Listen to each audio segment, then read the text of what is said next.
Kanye West was born June 8th, 1977, and is considered one of the biggest music producers of all time.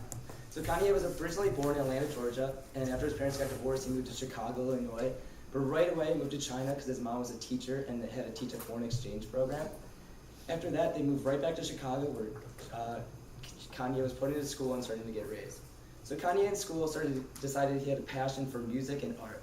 And in the 3rd grade, his mom noticed that he started rapping around the house and in school with all of his friends and teachers. And after that, he got a high school or a college scholarship to attend a school in Chicago for art. But he ended up not liking that as much because he really wanted to follow music. So he ended up going to a different school in Chicago and started to perform. But he didn't like that as much too because he didn't have enough time to make the music he really wanted to. So he did what he wanted to do and dropped out. So Kanye was a dropout student of college. He ended up wanting to be famous and making all this music he really wanted to. So he went around the Chicago area and he started going to local artists and deciding to make music with them. He built his way up gradually to fame. So he started making some songs that are on the Billboard Top 200 in the bottom and built his way up to making songs with like Eminem and Biggie. But in 2000, his claim to fame was the Blueprint album, which he helped produce with Jay-Z. And this was one of his biggest feats because the Blueprint album is considered one of the best rap albums of all time, according to some people. But Kanye was not a rapper at the time yet, which he really, really wanted to be. So Kanye hit the studio and decided to make his first album, which he released a couple years later, called College Dropout. And this was another very successful album. He had 2 songs that topped Billboard Top 200, and it ended up being triple platinum after a couple years.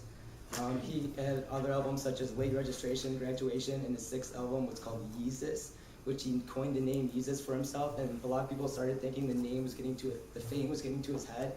And you could see this on his Twitter accounts where he was saying stuff like, I wish I had more friends that were like myself, and it's 1 a.m. and I can't stop thinking about myself.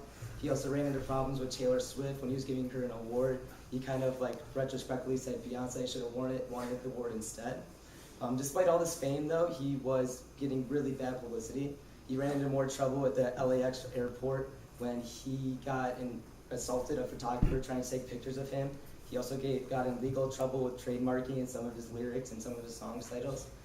He did have a personal life though. In 2012, he started dating Kim Kardashian, and in 2013 they tied the knot at a private wedding.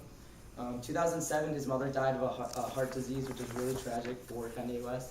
But overall, Kanye had a dream as a 3rd grade kid, and he ended up dropping out of college to a kid who's winning multiple Grammys and other awards. And today he's worth $145 million and considered one of the best music producers and artists of all time. Thank you.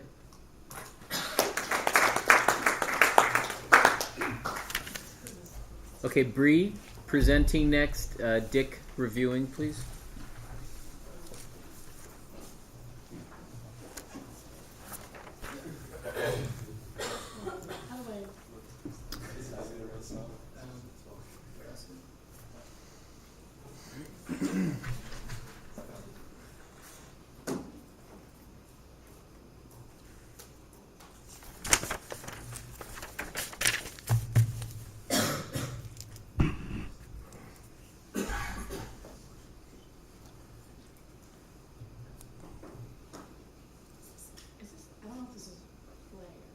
If it's what?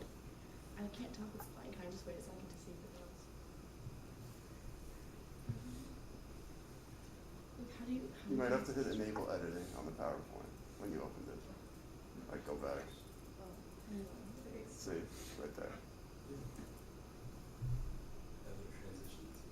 Okay. Wait, the times are there, but what do I press to go to like? F5 will start it right from the beginning of the first one. Go to, we're going to say go to transitions and see if you have your, the other side.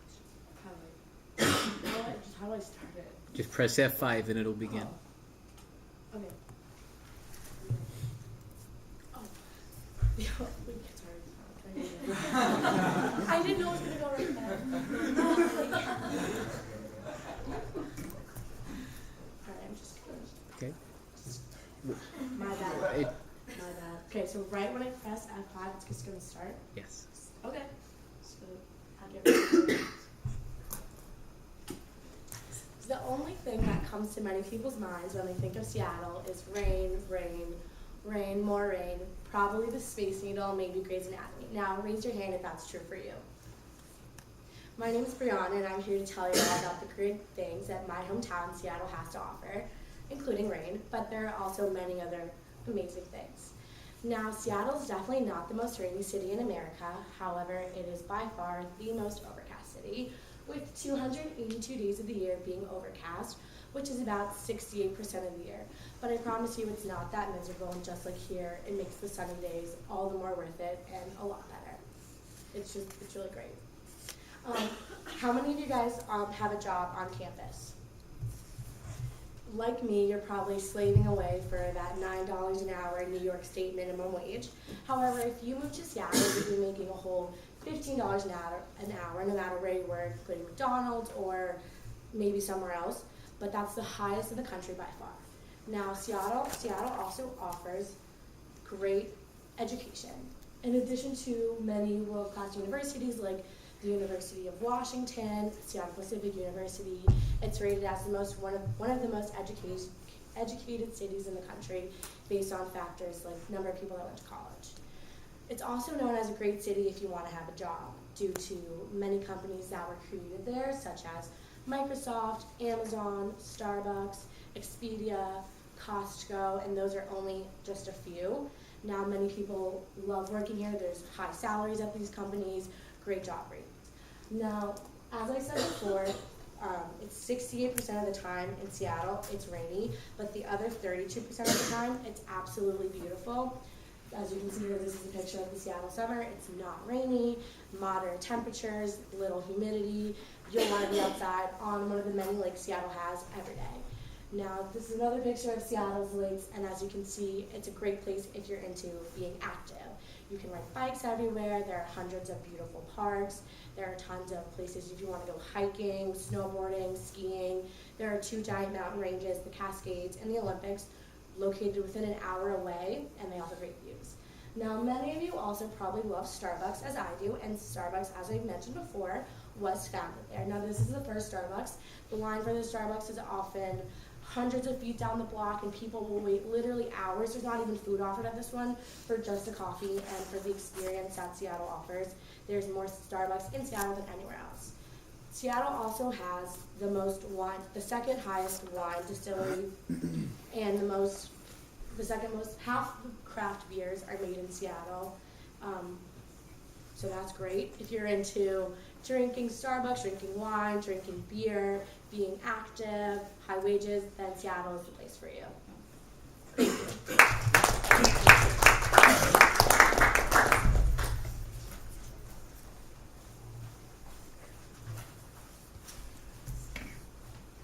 Okay, Rachel, good. Viraj, you would quickly? Okay.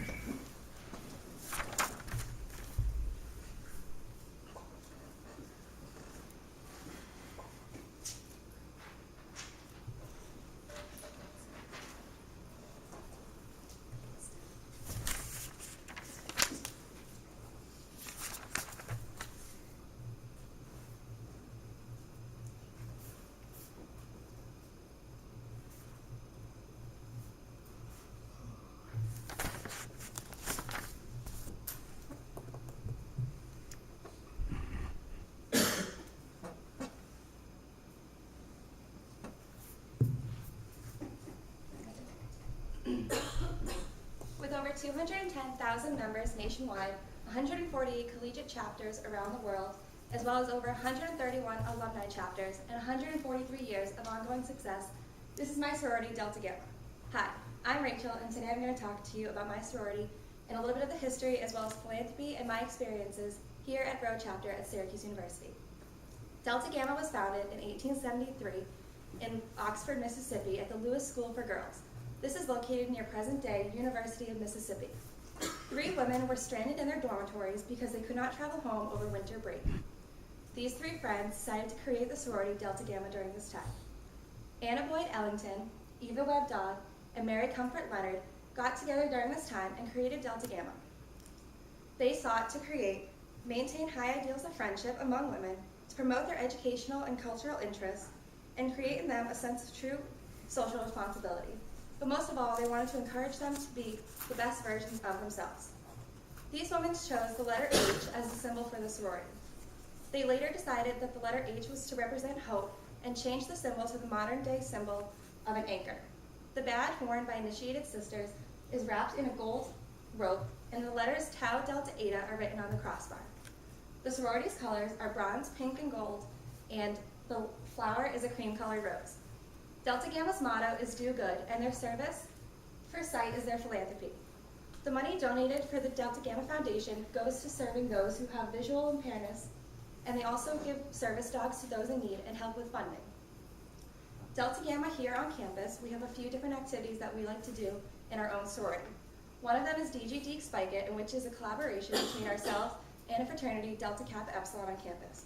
We invite other chapters on campus to come participate in a volleyball tournament, and the money that they donate to participate is then split between the chapters and donated to our philanthropy Service for Sight and theirs Project Grind.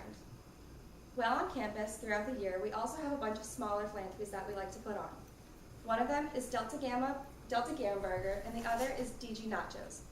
During this time, we host it on a Thursday night, usually between midnight and 2 a.m., so those people coming home from late nights out or coming home from the bars are welcome to stop in at our chapter house, hang out on the front porch, and eat some food, and the money donated goes to a different cause each year.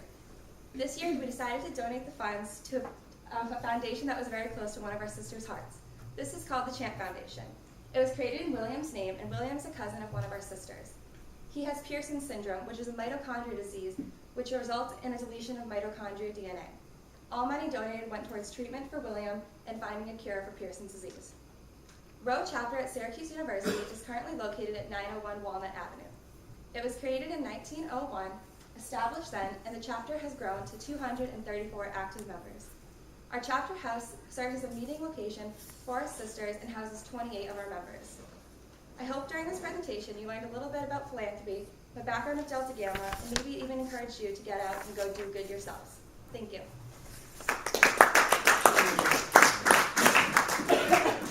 Okay.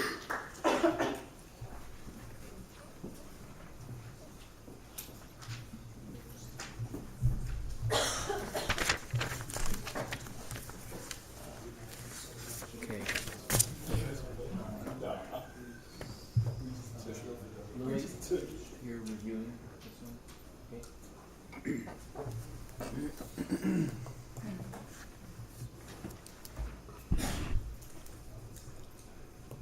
Okay, how many of you guys like cereal, or at least eat it on an occasional basis?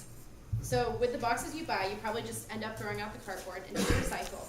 But why not make something decorative or functional? Hi, my name is Leah Turner, and I'm going to tell you about 4 different ways you can transform a cereal box.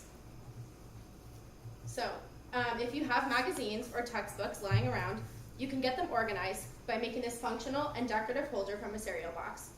You can put on any shelf, desk, or table, or make several so you can separate different types of items. It can also be useful for holding papers and assignments if you want to organize them by class, or if you want to organize them by year, or if they're from the past as well. The first thing you do after cutting off the top of the box and the corner of the box is choosing a kind of construction paper to paste to the sides. And you can customize the color and pattern however you like, and even choose to use a blank piece of paper and create your own design. This picture also shows 2 different types of paper that's alternated, or you can make a collage. The second thing you can do is, with a recycled cereal box, is make a decorative twine-wrapped letter. You can place it anywhere in your living space, and you can even make several to spell out your initials or a word, but it's definitely going to take a while to collect enough boxes to be able to do that. So the first step is to decide what letter you're going to make, and then stencil the outline onto the box, leaving enough room to make sides so the letter can be 3D. Cut the tracing and fold the sides to make the base, and take a piece of twine and wrap it around the letter, taping it at the ends. Add some embellishment if you want. You can see here there's a flower on the middle. The third thing you can make are some really fun gift tags. These are great to just have extras of for any occasion you may need to wrap a gift, such as a birthday or during the holiday season. You can tie these onto boxes with ribbon, or even use them as labels for storage containers that you may have lying around your living space. If you have a die cut puncher, you can use the tag-shaped stencil, Or if not, you can just trace a shape and cut it out on your own. After that, cover it with glue and fold any type of construction paper or wrapping paper onto it and cover it completely. And then you can use a hole puncher to punch a hole at the top, and then you're done. The fourth thing that you can make is a super cool laser cut style nightlight. You can put this anywhere and use any type of cereal box and put it on a shelf or a night table stand to add any extra lighting to a room, or even a couple if you want to make a set with your favorite cereals. It's really great for a kid's room or a dorm room if you want to put it in your own room. All you need to make this is a pin and a light bulb that would normally go in a lamp.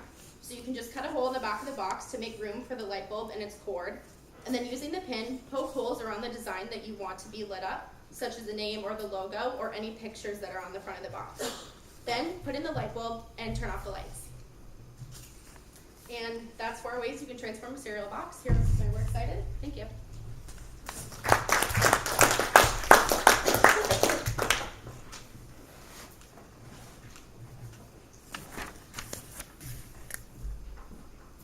Okay, Sarah presenting, John reviewing, please.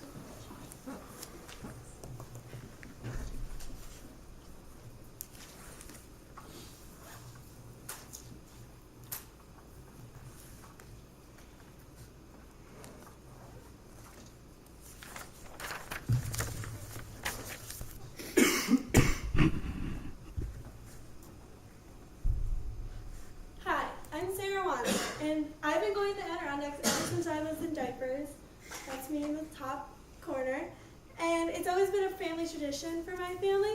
My grandparents started taking their children, my aunt, my uncle, and my mom, when they were kids, and they've since continued the tradition. And that's actually them from a long time ago. And being at the Adirondacks means a lot to me, and going camping with my family. So our part of the woods in the Adirondacks is like a small little campground called, is it going? It's not. It's not going? No. Why don't you hit the escape button? At the top, click enable editing. I think that may be stopping some of these. Just quickly look at the transitions to see if they're applied. I don't see it there.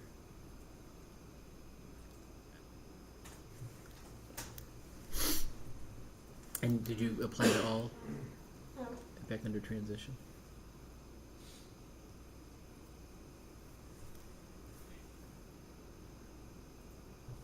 Okay, so our part of the woods in the Adirondacks is a small little campground called Rollins Pond. And we've been going there ever since I was little. And we switch it up some years, but it's usually our #1 camping spot. We all bring pop-up campers because I don't think I can ever sleep in a tent. And this is what it looks like. And we usually have like a table and then the fire right next to it. And when we go, for some reason, it's always raining. I think we just go at the worst times. So we always bring a bunch of games to play. Monopoly is like our #1 game, but we never actually finish a game because someone always cheats or something. And then card games when you're camping are a must, like Rummy and Spit. But on the days that we do get sun, we really are always on the lake. The lakes there are very calm and peaceful because people don't bring boats up there. It's just canoes and kayaks. And we always played this game when we were little where we'd flip over the canoe and try to stand on top of it. Couldn't find a picture of it, but it was our #1 thing to do. And another big tradition that we used to do is our annual canoe trip. We pack a bunch of snacks in the morning and then set out for like a long adventure. We go somewhere different every single year, and we sometimes get lost, but it's always really fun. This is a picture of me lagging behind everyone else in 3rd grade. Embarrassing, I know. And another big thing we do every year is climb a mountain. The Adirondacks is full of different mountains and hiking trails. I personally hate climbing mountains, but somehow I always make it to the top because the view is worth it. And there's fire towers on some of the mountains too, which are really cool because you get to go up even higher and see a better view. And I've actually climbed like way too many mountains to keep track of, but one of the ones that I like keep going to every single year is like Mount Ampersand, and it always has like a really nice view. And I recommend going there. But if you don't want to climb a mountain, if you're not up for it, I recommend Whiteface Mountain because they actually have an elevator inside of it that takes you right up to the top. So that's pretty cool. And this bridge is actually another one of the things that we like to do when we go there. We actually just came across it one day and people were jumping off of it, so we were like, why not? But I'm like afraid of heights, so it took me a little while to get off of it and actually jump, but it was actually a good experience once I did it. So overall, the Adirondacks have been like a very sentimental place for me and my family. I always go there every single year with my friends and family, and I hope that one day I can continue the tradition and bring my kids with me. And if you guys ever get a chance to go camping up there, I would say definitely do it. Thank you.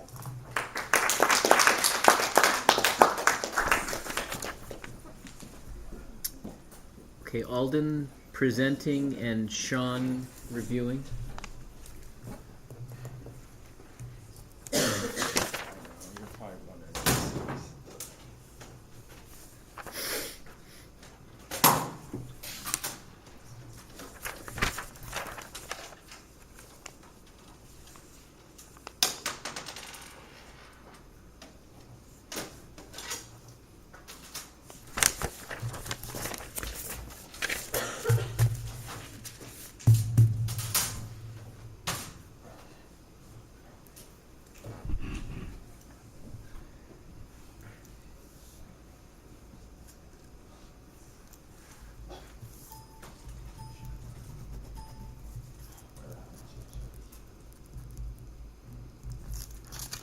Christian, if you still have one of those sheets, I may have you do the next one. Critique the next one. I realized there is one vacancy in there. I think I submitted to the wrong place. I put it in presentations. Is that where it should be? It should be in both. Should be in both. Would it be in presentations? You'd have to get it. Well, yes, you can go back. Well, no, it closed at, 6:45. I don't think you can get back into it. What kind of sign in my thing quickly? Yeah, access it however you can. Can you? Yeah, I want to see if it's in. Well, no, it's right there. Yeah, no, I'm just not in my own account. So when it show up, Oh, right, yeah.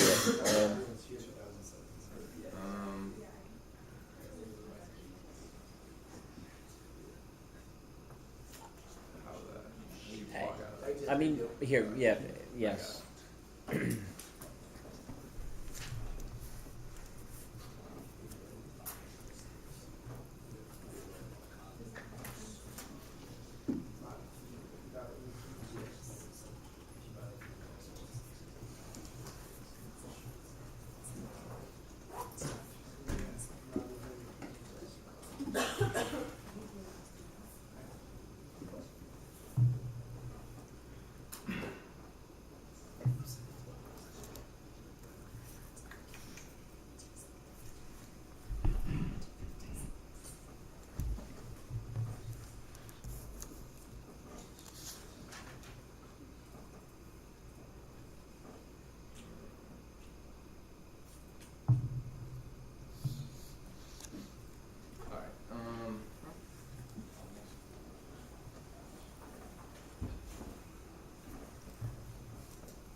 Alright guys, today I'm going to teach you how to build a computer in 9 steps.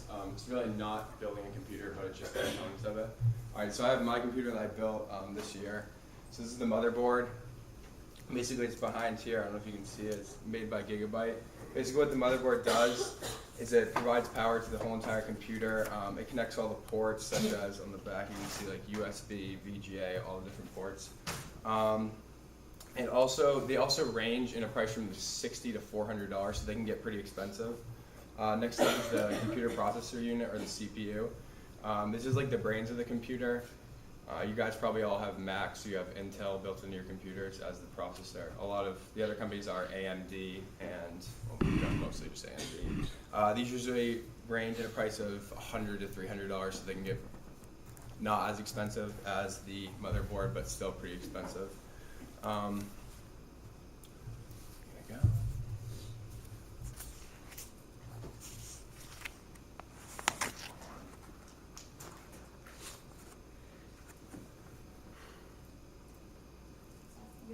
Maybe it says Yep, like 45 it's- seconds and like a minute on the other one. Yeah, no, I just, alright, here we go.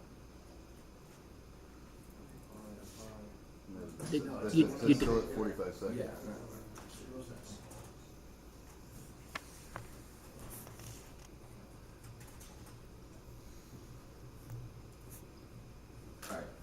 Alright, sorry about that. Alright, so next up is RAM, random access memory. You can see it right here, these two slots. It connects to the motherboard. Basically, what it does is you can access applications at like a much faster pace. There are different rates of speed. There's 1,300, 1,600, and 1,800. That's just the data transfer rate. Next up, we have the PSU, or the power supply unit. This is right here on the computer. This provides power to all the components of the computer, including the motherboard, CPU, graphics card, fans, just everything that the computer usually needs power for. They usually come in 700 watts, and they're like, I don't know, $60 usually. This is a graphics card. This allows you to play video games in like Photoshop, Illustrator, Adobe After Effects, all of the video suite applications much easier. It renders videos quicker. Textures are much better on video games. And these are usually the most expensive parts, and they can get up to $1,000. Next up, you're going to need a monitor, aka or just like a small TV screen essentially. This is connected by the back of the computer through the VGA or the HDMI or DPI, depending on what your computer's connection ports are. They're not usually expensive depending on what size you get, but they can get pretty expensive as well. Obviously, you're going to need a keyboard and mouse to use a computer. Obviously not very expensive. To get into the BIOS, you need the keyboard, so it's required to start a computer. It's one of the most essential things, as well as editing documents and other things. Next up is the hard drive, the HDD. These can come in variation of sizes depending on what you want. The largest size I think I've heard of is like 4 terabytes, which is 4,000 gigabytes. There's another version of them, the solid state, which are electronic based instead of spinning on a spindle. You need a case and a tower. I took off all the panels from my case, but this is the case. It comes in different sizes. There's micro ATX, mini ATX, and just ATX, depending on what size motherboard you have. They're not very expensive, but they are required to start the motherboard, so you do need them. Hope you guys learned something about computers. Thank you.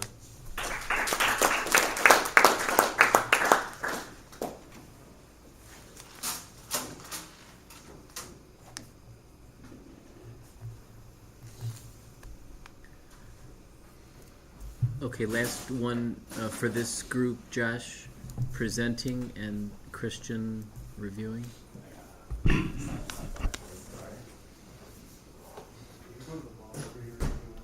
How much? Oh, okay, yeah. I mean,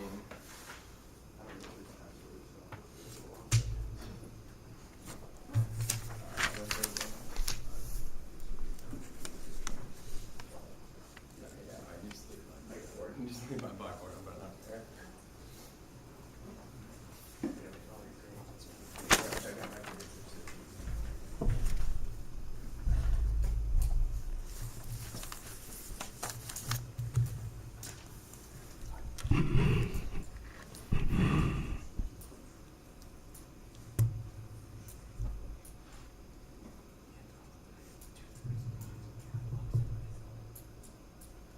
That's right. All set? Okay. Hello everyone. So before I begin, by a quick show of hands, how many of you think climate change is real? Good, so pretty much everyone here. Now, that's a little surprising to me because actually the statistics show that not everyone thinks climate change is real, and there's a strong percentage of the United States that thinks it's not real. And I'm going to talk about today why it clearly is real, and it's a big issue for all of us. Now, here's a quick little joke. The same people who think climate change isn't real think wrestling is. Now, obviously, it's just a joke, but everyone needs to consider that climate change is real, and it doesn't just affect us humans, but it also affects the animals, and we all want to take care of this cute little polar bear sitting on a small ball of ice. Now, it's not just the polar bears that are affected. Now, also, I just want you to look at the numbers on these charts. 97% of scientists believe climate change is real, while only 45% of the public think climate change is real. Like I said, there's a strong majority who don't think it is real. Now, we need to bring those numbers much closer together before we can make any significant impact on how we affect our climate and how we can affect the world as a whole. Again, another quick joke about climate change. Global warming is a hoax because it is cold today where I live. Now, some people might consider that climate change only matters as long as it affects them, but it has a huge impact on everyone. So you need to look at the impact on the country and the world as a whole and how it's changing drastically from year to year. Now, here you have a picture of a young man in Mississippi rowing through a flood. Now, you would think that this doesn't impact the United States as much as it really does, but this is not just a one-time occurrence. This has happened multiple times in just the United States in the past 2 years, and you can see the truck in the background. This is just a normal street being flooded, and he's going to need a rescue team. Now, here you can see factories emitting tons of pollution into the air, which the United States has actually been on the forefront of pulling back the amount of pollutions that companies can emit, but not every country has followed suit. For example, China doesn't really care about climate change at all, and I'll talk about that more during the presentation. Now, I'm also going to talk about the emissions that come from cars. Now, here you can see a simple picture of a traffic jam. But you can also see how polluted the air is and how foggy it is. And I'm sure many of you know about the CO2 emissions that come from the cars, and that is why Tesla has become such a huge part of the industry, and so many people are getting behind them because they're solely an electric-based company, and their cars include no emissions. Now, here's a picture of Beijing before and after their smog. Now, the smog is the pollution that was emitted into the air. Now, Beijing had to shut down their airports, their businesses. Many people had to stay indoors due to this, and it was a huge issue. Like I said, China doesn't really care much about the climate change as long as the businesses are prospering. Now, also, here's a picture of two people taking a selfie with masks covering their faces because of the pollution in the air. Now, it's very commonplace for people in China to walk around with masks because the air is so polluted, but it's become so commonplace that it has actually become a fashion statement. And we all need to work together to make sure that climate change is a serious issue that everyone considers, and we can make the world a better place for future generations. Thank you.